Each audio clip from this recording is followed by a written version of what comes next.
190 million pound چوری قصوروار انہی cases پہ ہے نا جی بالکل. جیل میں. اگر عمران خان 9 مئی کی معافی مانگ لیں تو آپ ان کو یہ جو گناہ ہے جو آپ کے مطابق ہے جس کے اوپر اس ملک کی عدالتوں نے سزا سنائی ہوئی آپ کیسے چھوڑ سکتے ہیں؟ یعنی آپ بالکل ہی اس ملک میں کسی بھی ضابطے کسی بھی قانون اور کسی بھی آئین سے انکاری ہیں. آپ یہ کہہ رہے ہیں کہ نہیں یہ میٹر نہیں کرتا, یہ سارا کچھ سبسائڈ ہو جائے گا, عمران خان کی رہائی ممکن ہے اگر وہ معافی مانگ لیں.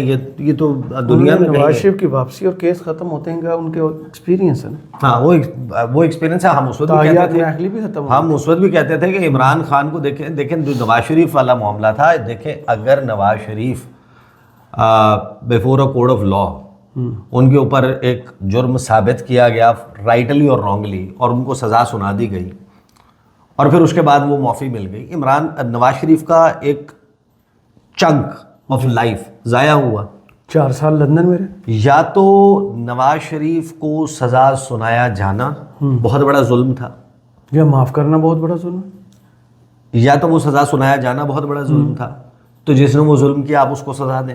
صحیح کہ آپ نے یار ایک سٹنگ پرائم منسٹر کو چارج شیٹ کر کے اس کو غلط سزا سنا کے اس ملک کا نظام بگاڑ دیا, آپ نے اس کو کرسی سے اتار دیا, آپ نے اس کو جیل میں ڈال دیا, آپ نے اس کا سیاسی کریئر تباہ کر دیا, آپ نے اس کی لیگیسی داغدار کر دی, تو تم مجرم ہوئے.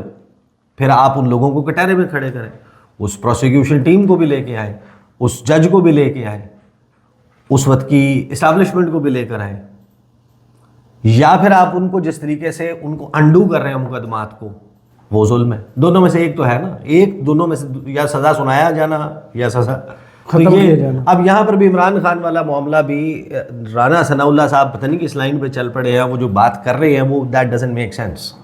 یا تو وہ عمران خان 190 ملین پاؤنڈ اور ان تمام معاملات میں قصوروار ہے, اگر قصوروار ہے تو پھر آپ یہ کیوں کہتے ہیں ان کو جیل, پھر تو جیل میں رہنا چاہیے عمران خان کو.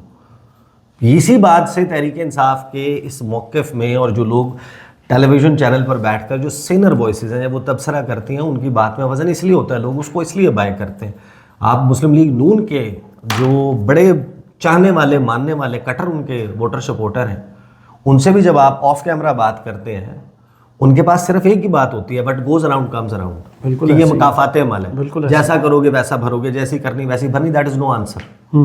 وہ بھی یہ کہتے ہیں کہ ہاں یہ مقدمات دیکھیں نا, یہ فلاں نے فلاں کیا تھا تو لہٰذا یہ ہوا ہے, اور یہ سلسلہ چلتا بھی رہے گا. اب یہ پھر آپ رسوم قائم کر لیں. اب آ جاتے ہیں کمنگ بیک ٹو رانا ثناء اللہ صاحب, چودھری سجاد صاحب کہتے ہیں کہ جدوں بھی اس کڑی کا بیاہ ہوا جج مار ہی پئی ہے. جو معاملہ ہے تحریک انصاف کا, جہاں سے ہم نے سٹارٹ کیا تھا کہ کوئی تحریک عید کے بعد تحریک تحفظ آئین پاکستان اور تحریک انصاف کی وہ ٹیم جو اس تمام معاملے کو لیڈ کرتی رہی اب تک, احتجاج والے معاملے کو. پنجاب کی لیڈرشپ تو نہیں نکلی تھی نا, وہ تو دریا کراس کرتے, اور پنجاب میں لوگوں کو بھی اس طریقے سے موبلائز نہیں کر پائے تھے. اب لوگوں کو اس پہ کوشچنز ہیں, لوگ اس پہ تبصرے کرتے ہیں کہ یہ پوری لیڈرشپ جو ہے کمپرومائزڈ ہے وغیرہ وغیرہ. اس سے ہٹ کے میں آپ کو اپنی فیل بتا دیتا ہوں ان دونوں افطار ڈنرز میں جہاں پر ٹوٹل احتجاج کرنے والے ممکنہ طور پہ موجود تھے, مائنس مولانا فضل الرحمان. صحیح, ان کی جماعت کی نمائندگی نہیں تھی, وہ جو تحریک تحفظ آئین پاکستان کا افطار تھا, اور پھر خیبر پختونخوا تحریک انصاف اور مرکزی لیڈرشپ ان دونوں جگہ پر موجود تھی. ان کی آپس میں لاگت بازی جیسے کہتے ہیں, ایک دوسرے کے ساتھ بھی سبقت لے جانا, ٹانگ کھینچنا, گروپنگ, یہ سارا کچھ موجود ہے, کوئی کوہرنس نہیں ہے. اور ابھی جب ہم بات کر رہے ہیں 22واں روزہ شروع ہو چکا ہے, تو 22ویں روزے تک ایسی کوئی انڈیکیشن خاص طور پر ان دو جگہوں پر ان کی باڈی لینگویج میں, ان کی گفتگو میں شائبہ بھی نظر نہیں آتا کہ یہ وہ لوگ ہیں جنہوں نے شاید عید کے بعد کوئی تحریک چلانی ہے. اب کوئی شبدہ ہو جائے راتوں رات کہ یہ دو پل میں کیا ماجرا ہو گیا کہ جنگل کا جنگل ہرا ہو گیا. صحیح, کہ یہ لوگ جو کوئی اسٹریٹجی ایسی بنا رہے ہو جس کلیے کو محفوظ رکھا ہوا ہو, ایٹم بم کے فارمولے کو محفوظ رکھا ہوا ہو تو اور بات ہے. البتہ اس تمام گیدرنگ میں اور ادروائز وہ جو مصطفیٰ نواز کھوکھر صاحب کے ہاں ایک افطار ڈنر ہوا تھا, وہاں پر ہونے والی جو گفت و شنید ہے اور ادروائز ان کی میٹنگ کی، اس پہ میں کم از کم آپ کو آن دا بیسس آف انفارمیشن یہ بتا سکتا ہوں کہ تحریک انصاف اور تحریک تحفظ آئین پاکستان ابھی تک ڈائریکشن لیس ہیں. کچھ نئی کمیٹیاں بنا دی گئی ہیں، ان کی خاص ذمہ داری جو اسٹریٹجی کمیٹی بنائی گئی ہے وہ بھی آپ کے ایک بہت اچھے جاننے والے ہیں ان کو دی گئی ہے. اور ان کے درمیان جو تحریک کے تحفظ آئین پاکستان ہے، اس کی لیڈرشپ کے درمیان کوئی بدمزگی اور بد اعتمادی پیدا نہ ہو، اس کے لیے سجیشن یہ آئی ہے کہ تمام جو گروپس ہیں یا فیکشنز ہیں ان کا ایک ایک بندہ وہ اس کمیٹی میں ایک دوسرے کے ساتھ لیزون کریں گے کہ کیا ہم فلاں چیز کرنے لگے ہیں، اس پہ انفارمیشن جو ہے وہ ہو سکے. کیونکہ مولانا فضل الرحمان نے یہ شکوہ کیا تھا نا کہ مجھے تو رات تک نہیں پتا تھا کہ آپ رات 1 بجے تک تو آپ قومی سلامتی کمیٹی اجلاس میں جانے کو تیار بیٹھے تھے. جا رہے ہیں یا نہیں جا رہے، مجھے تو بعد میں پتہ چلا. اس کے بعد میرے لیے ایک آکورڈ سچویشن بن گئی. تو فی الحال اگر تو آپ تحریک ڈھونڈ رہے ہیں، تحریک نہیں ہے.